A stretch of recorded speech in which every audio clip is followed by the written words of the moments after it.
ଅନୁଗୁଳ ଜିଲ୍ଲା ବନପାଳ ବ୍ଲକ ବଉଳିଗଡ଼ ଗଡ଼ାସନ୍ତ୍ରୀ ଗ୍ରାମ ପଞ୍ଚାୟତର ଗଡ଼ାସନ୍ତ୍ରୀ ଭକ୍ତପୁର ଶିମିଳିଛୁଇଁ ଅରହାଟ ପୁରିକିଆ ଗ୍ରାମରେ ବିଶ୍ୱ ଯୁବ କେନ୍ଦ୍ର ବଣିଡାଲି ଅନୁଗୁଳ ଦ୍ୱାରା ପରିଚାଳିତ ଆକ୍ସେସ୍ ଟୁ ଜଷ୍ଟିସ୍ ଦ୍ୱାରା ଗ୍ରାମସ୍ତରୀୟ ଶିଶୁ ସୁରକ୍ଷା ଓ କଲ୍ୟାଣ ବୈଠକ ସଚେତନତା କାର୍ଯ୍ୟକ୍ରମ ଅନୁଷ୍ଠିତ ହୋଇଯାଇଛି। କାର୍ଯ୍ୟକ୍ରମରେ ଅଙ୍ଗନବାଡ଼ି କର୍ମୀ କିଶୋରୀଙ୍କ ଉପସ୍ଥିତିରେ ଜିଲ୍ଲାରେ ଶିଶୁଙ୍କୁ ନିଜର ଅଧିକାରରୁ ବଞ୍ଚିତ କରି ବାଲ୍ୟ ବିବାହ, ଶିଶୁ ଚାଲାଣ, ଶିଶୁ ଯୌନ ନିର୍ଯାତନା, ଶିଶୁ ଶ୍ରମିକ ତଥା ଜୀବନ ପ୍ରତି ବିପଦସଂକୁଳ କାର୍ଯ୍ୟରେ ନିୟୋଜିତ ତଥା ଏହାର ଭୟାବହତା ଉପରେ ଆଲୋଚନା କରାଯାଇଥିଲା।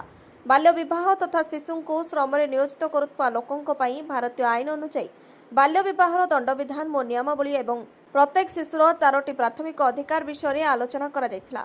विश्व युव केन्द्र निर्देशक मनोज कुमार महापात्र और पूजा स्वाई और अभिषेक महापात्र तत्वावधान में प्रकल्प सहयोगी श्रीमती लक्ष्मी बेहरा सभा परिचालना करथिले।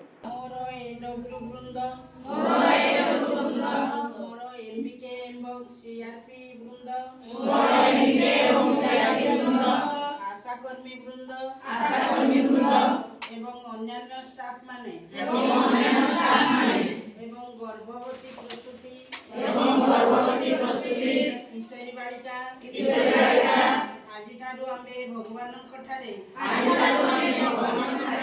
शपथ ग्रहण करवा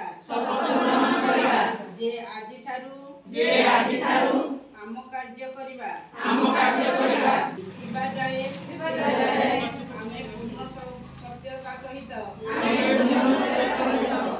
कर्म करवा। अनुगुल प्रभा प्रसाद नंदन रिपोर्ट अनुगुल लाइव।